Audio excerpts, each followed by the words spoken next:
Tirem uns segundos para olhar para o telemóvel que têm na vossa mão e com o qual provavelmente estão a ouvir este podcast.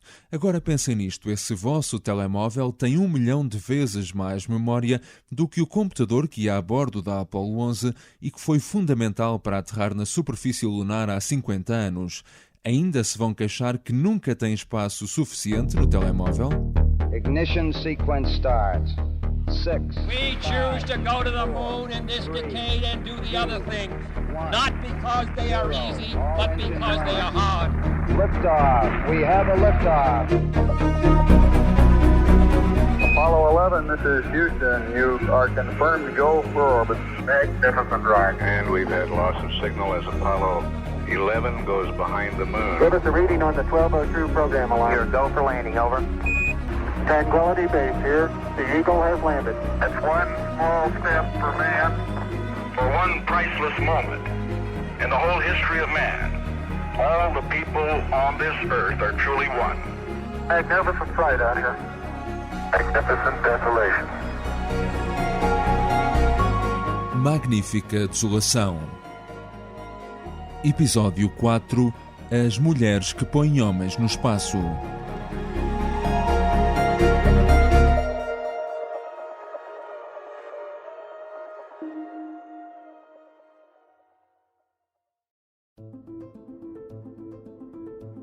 É possivelmente uma das fotografias mais interessantes com as quais me deparei a pesquisar sobre a Apollo 11. Nela aparece uma jovem mulher sorridente, cabelo comprido, de óculos arredondados ao bom estilo da década de 60, ao lado de uma pilha de folhas que, sobrepostas uma em cima das outras, são da sua altura. Ela diria mais tarde sobre esta imagem que a coisa começou como uma brincadeira. Os colegas, a esmagadora maioria homens, estavam preocupados que a pilha lhe caísse em cima, mas ela achou piada à imagem. Aquelas folhas intermináveis tinham impresso um dos primeiros códigos de programação alguma vez escrito. E não era um software qualquer. Aquele iria pôr o homem na superfície lunar pela primeira vez. Margaret Hamilton liderou uma equipa de 350 investigadores do Instituto de Tecnologia de Massachusetts que desenvolveu o software que iria seguir a bordo da Apollo 11. É uma das mulheres que foram decisivas para o sucesso da histórica missão num mundo que, naquela altura, ainda era maioritariamente dominado pelos homens. Licenciada em matemática, conseguiu um emprego depois do marido lhe ter mostrado um anúncio do jornal. Eles anunciaram que estavam à procura de pessoas para fazer a programação para enviar homens à Lua. E pensei, uau, tenho de ir para lá. Naquele tempo ainda ninguém falava propriamente em software, nem sequer existia a expressão engenheiro informático. O comum dos mortais pode ver a Apollo 11 como a primeira vez que um homem pisou a Lua, mas um engenheiro informático também vê o momento como a primeira vez que um software operou no satélite da Terra. Só que, para isso acontecer, precisava de um computador revolucionário e que teve de ser construído de raiz. Como veremos daqui a 2 episódios, na descida para a superfície lunar, o computador e o software foram levados ao limite. Give us a reading on the 1202 program alarm. O software tinha de funcionar à primeira, não havia outra hipótese. Se não funcionasse, era a vida dos astronautas que estava em jogo. –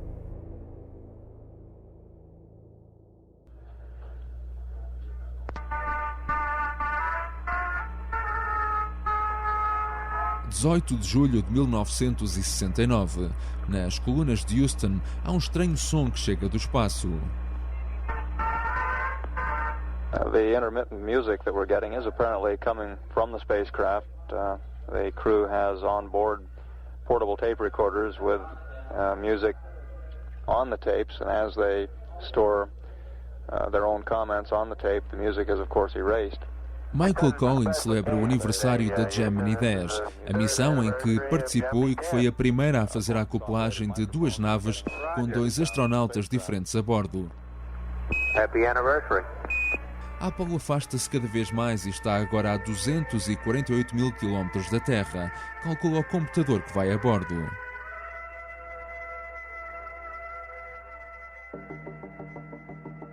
Depois do presidente Kennedy ter lançado o desafio em maio de 1961 de colocar um homem na Lua até ao final da década, o primeiro contrato da NASA com vista ao programa Apollo foi celebrado com o MIT, o Instituto de Tecnologia de Massachusetts, e com o seu laboratório de instrumentação.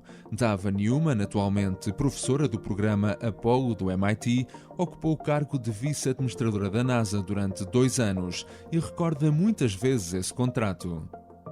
O que eu gosto mais acerca desse contrato é que tem apenas uma página. Quando estava na NASA, provocava-os e dizia: este é o objetivo, contratos de uma página. Nós fomos à Lua com um contrato de uma página com o MIT. Para que é que temos agora estes contratos gigantescos de milhares de páginas? Em 1961, então administrador da NASA, James Webb, teve uma reunião em agosto com Charles Draper, diretor do Departamento de Aeronáutica e Astronáutica. Perguntou-lhe se era possível, tecnicamente, desenvolver durante aquela década um sistema de navegação para levar o homem à Lua.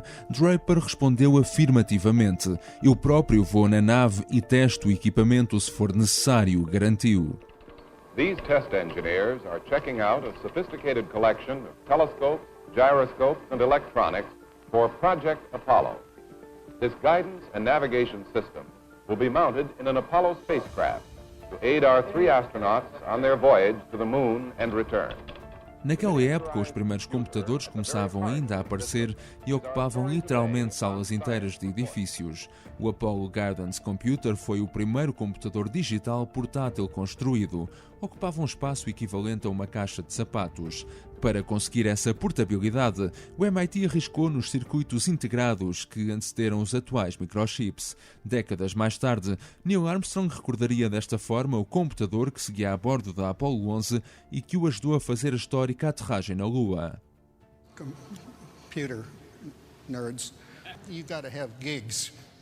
Hoje em dia, para os nerds dos computadores, são necessários gigas. Nós não tínhamos gigas, ou sequer megas. O computador da Apollo tinha 32 KB de memória fixa e 2 KB de memória temporária. Era isto.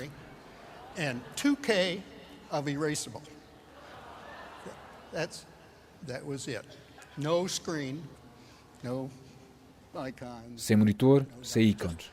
E o teclado era de 0 a 10, com teclas Read, Clear e Enter. E apenas mais 2 ou 3. Não tínhamos gráficos, não tínhamos monitores. Nos seus melhores dias, o processador não chegava sequer a 1 MHz, portanto era lento e fraco. Mas levou-nos até lá.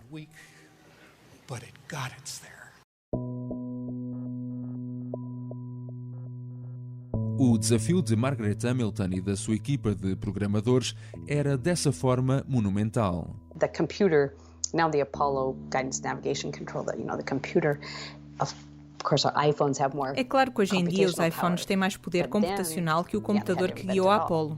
Na altura tiveram de inventar tudo de raiz.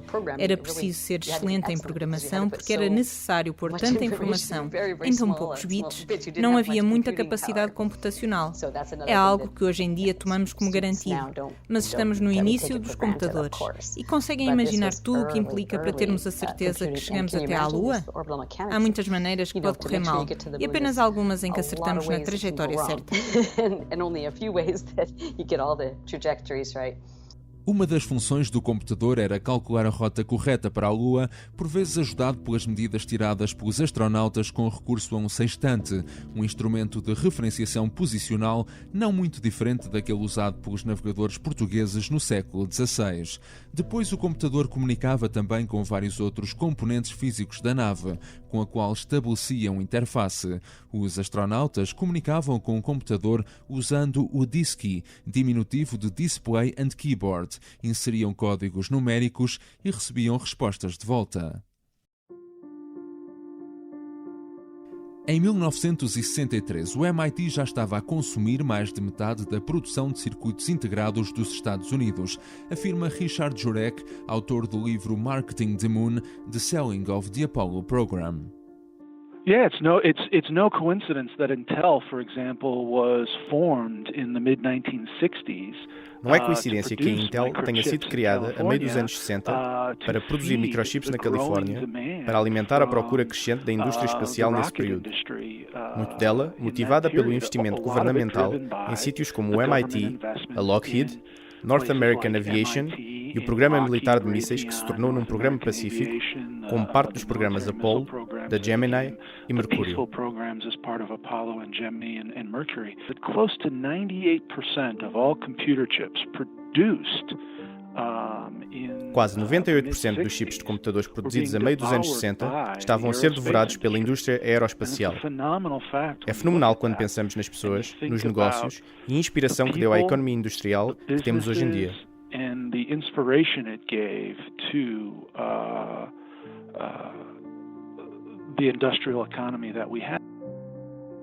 Mas estamos num tempo em que a percepção geral era ainda de desconfiança em relação aos computadores, porque os que existiam ainda não eram fiáveis. E Dava Newman recorda que por trás das máquinas estavam as pessoas que fizeram a diferença naquela altura na NASA, nomeadamente um grupo de mulheres. Primeiro é importante saber que os computadores eram pessoas. O poder computacional vinha das pessoas e temos a história conhecida das mulheres afro-americanas que trabalhavam na NASA, em Langley. Há toda uma equipa feminina, em especial no pós-Segunda Guerra Mundial, que foi fundamental por causa da tecnologia e dos avanços que trouxe. Entre essas mulheres estava Katherine Johnson, uma afro-americana que tinha um dom especial para os números desde criança. Entrou para a NASA ainda na década de 50 e em 1961 ofereceu-se para calcular manualmente a trajetória do voo e o exato sítio onde a cápsula que transportava Alan Shepard, o primeiro astronauta americano no espaço, deveria cair no oceano.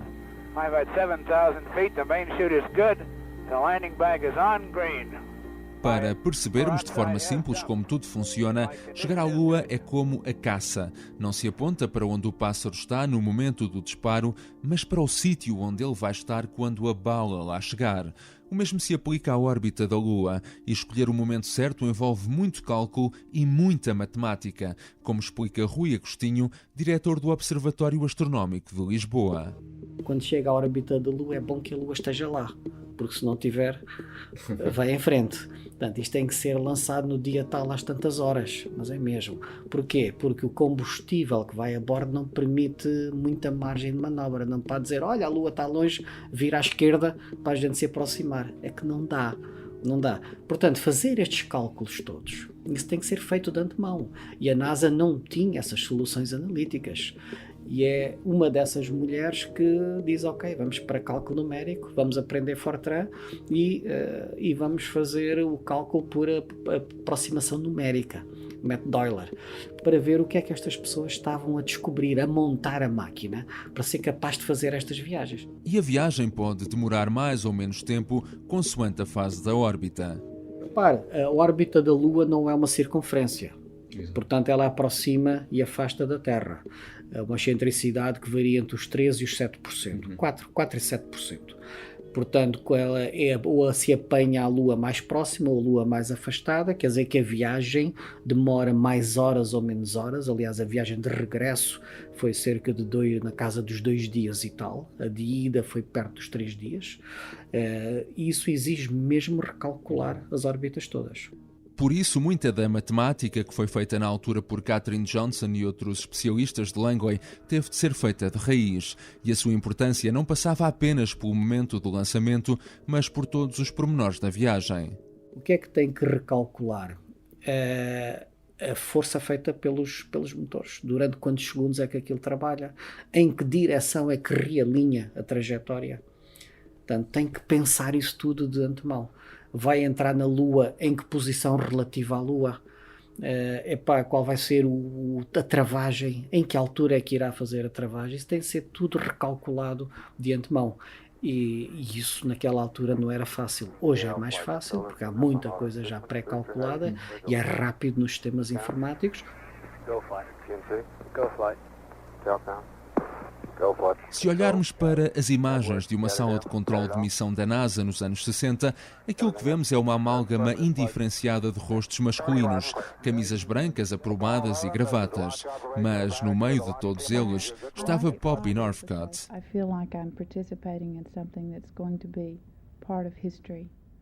Northcott licenciou-se também em matemática, mas acabaria por subir a um cargo técnico e especializar-se na manobra de regresso dos astronautas à Terra. Aos 25 anos era a única mulher na sala de controlo. Ajudaria ao regresso a casa em segurança dos astronautas do programa Apollo, entre eles os da Apollo 11. Houston, we're really amazed at the quality of the picture up in the tunnel. It's really superb, over. Regressamos agora para dentro do módulo de comando. Neste terceiro dia de viagem, os astronautas fazem uma nova transmissão televisiva para a Terra. Desta vez vão explorar e mostrar o interior do módulo lunar, que vai ser fundamental para o sucesso de toda a missão. As luzes acentem-se. Vamos espreitar lá para dentro? That same guy that when you open up the doorway, he's waiting there for you and he turns the lights on. How about that? It's like the refrigerator.